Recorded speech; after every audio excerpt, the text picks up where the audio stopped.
കിഴക്കൻ ചുഴലിക്കൊടുങ്കാറ്റ് ശക്തി പ്രാപിച്ചു. സംസ്ഥാനത്ത് അടുത്ത 3 മണിക്കൂറിൽ ശക്തമായ വേനൽ മഴയ്ക്ക് സാധ്യതയെന്ന് കേന്ദ്ര കാലാവസ്ഥാ വകുപ്പിന്റെ മുന്നറിയിപ്പ്. തെക്കൻ ജില്ലകളിലാണ് കഴിഞ്ഞ ദിവസത്തെ അപേക്ഷിച്ച് കൂടുതൽ മഴ ലഭിക്കുക. എറണാകുളം മുതൽ തെക്കോട്ടുള്ള ജില്ലകളിൽ ഇടിയോടുകൂടിയ മഴയ്ക്കാണ് സാധ്യത. വടക്കൻ കേരളത്തിലും ഒറ്റപ്പെട്ട മഴ തുടരും. ന്യൂനമർദ്ദപാത്തിയുടെ സ്വാധീനം മൂലമാണിത്. തെക്കൻ കേരളത്തിൽ ഉച്ചയ്ക്ക് ശേഷം എറണാകുളം, ഇടുക്കി, പത്തനംതിട്ട, കോട്ടയം, ആലപ്പുഴ, കൊല്ലം, തിരുവനന്തപുരം ജില്ലകളിൽ മഴയ്ക്ക് സാധ്യതയുണ്ട്. കിഴക്കൻ പ്രദേശങ്ങളിലാണ് ആദ്യം മഴയെത്തുക.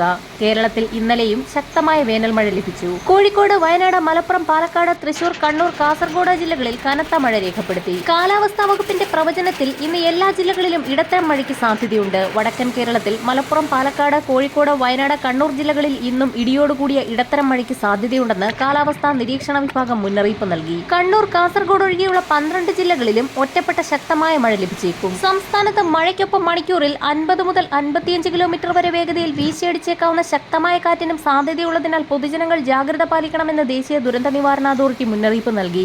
മലപ്പുറം ജില്ലയിൽ ഇന്നലെ അതിശക്തമായ കാറ്റാണ് റിപ്പോർട്ട് ചെയ്തത്. കാറ്റിൽ വ്യാപക കൃഷിനാശം രേഖപ്പെടുത്തി.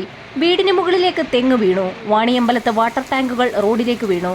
കാർ യാത്രക്കാർ അത്ഭുതകരമായി രക്ഷപ്പെട്ടു. കോഴിക്കോട്, വയനാട്, മലപ്പുറം ജില്ലകളിൽ ശക്തമായ ഇടിമിന്നലിനും സാധ്യതയുണ്ട്. കേരളത്തിനും തമിഴ്നാടിനും കുറുകെ വടക്കൻ കർണാടക മുതൽ മാന്നാർ കടലിടുക്ക് വരെ രൂപപ്പെട്ട ന്യൂനമർദ്ദപാത്തിയുടെയും മധ്യ കേരളം മുതൽ കന്യാകുമാരി വരെ കിഴക്കൻ മലയോര മേഖലയ്ക്ക് മുകളിലെ കാറ്റിന്റെ അഭിസരണവും മൂലം സംസ്ഥാനത്ത് ഇന്ന് മുതൽ അടുത്ത 5 ദിവസം വരെ ഉച്ചയ്ക്ക് ശേഷവും രാത്രി വൈകിയും ഇടിമിന്നലോടുകൂടിയ കനത്ത മഴയ്ക്ക് സാധ്യത. വരും മണിക്കൂറുകളിലെ കാലാവസ്ഥാ മുന്നറിയിപ്പുകൾക്കായി ചാനൽ സബ്സ്ക്രൈബ് ചെയ്യാൻ മറക്കാതിരിക്കുക.